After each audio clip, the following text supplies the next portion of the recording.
Yo, what's going on, guys? And today we'll be doing my play-in preview and predictions. As always, before we start today's video, I want to hear your expectations, predictions, who's going to win this and face the Boston Celtics. Now, the 76ers and Orlando are two teams that have had very interesting seasons. Like, comment, and subscribe. We're on the way to 20,000. I can't get there without your help. Philadelphia is the 7th seed, and they finished 45-37, 7th in the East. Orlando's the 8th seed, also going 45-37. This is going to be Orlando's size and somewhat two-way ability, while Philadelphia, I think, is the better shot-creating team. I think Nick Nurse is a better coach than Jamal Mosley. Now, Orlando, let's start with them. They have the deeper, more balanced team, in my opinion. Paolo Banchero is giving them 22 points, 8.5 rebounds, 5 assists per game. Desmond Bane adds 20 points on 48% shooting, 39% from three. Franz Wagner still posted about 21 points a game, despite only appearing in 34 games. The Magic have legit 3 half-court shot creators, which matters in a one-game setting. They also got a solid secondary production and two-way production from Anthony Black, Jalen Suggs, and Wendell Carter Jr.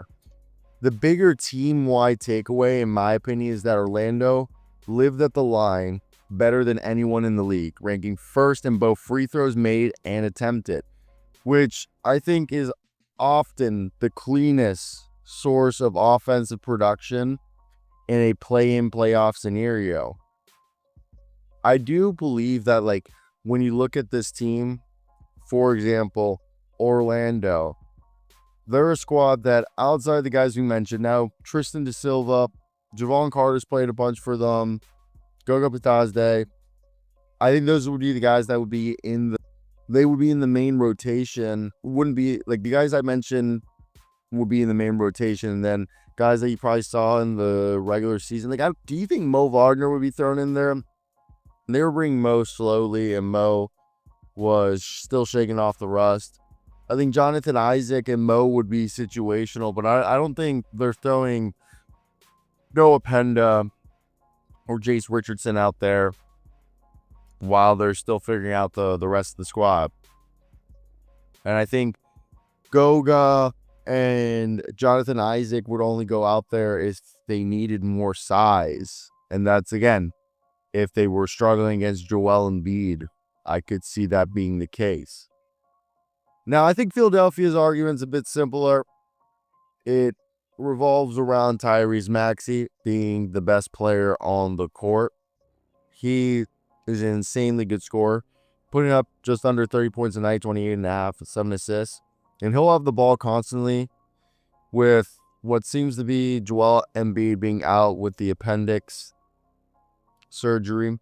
Philadelphia has a bunch of guards who could exploit the size of Orlando in switches, with Maxey, VJ Edgecombe, Quentin Grimes, and then Kelly Oubre. The Sixers have forced turnovers, block shots, and have had enough offensive firepower to finish with almost 116 points per game. We do have to agree that Embiid's absence is going to change the geometry of this matchup. Philadelphia loses its interior scoring hub, best foul drawer, and biggest matchup problem for Orlando. So, as I said earlier, unless Joel Embiid is playing, I don't think Mo Wagner or Jonathan Isaac are going to be playing. And that was going to be the biggest mismatch for them against a Orlando Magic squad that is fully healthy. And it's crazy to say that they're fully healthy because they went through a season that they weren't fully healthy. And here, Andre Drummond, Adam Bona, Don Barlow are going to have to contain Paolo Banchero. And yeah, Paul George has come back and looks solid. They have them some campaign and Trenton Watford as well. I just struggle looking at this squad thinking that they could be one that makes a legitimate impact. And to me, I think one of the interesting parts about all of this is you're looking at a squad that I think one team's trending in the right direction, and then the Sixers were, but the whole thing, really, the appendix threw everything out. So let's talk about swing factors first. Can Orlando keep Maxey out of, being unstoppable? Jalen Suggs and Anthony Black give them two strong defensive options at the point of attack. Orlando has more size on the wing to make Philadelphia work.